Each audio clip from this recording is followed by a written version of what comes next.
आप सभी देवी भक्तों ने मारो सादर अभिवादन, सादर जय माता दी।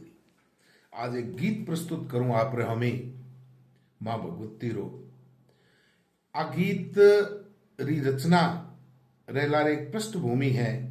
बिल्कुल मैं बेबाक क्यों, इनमें कोई संकोच नहीं है कि मारी जकी जाति है देवकुल चारण जाति।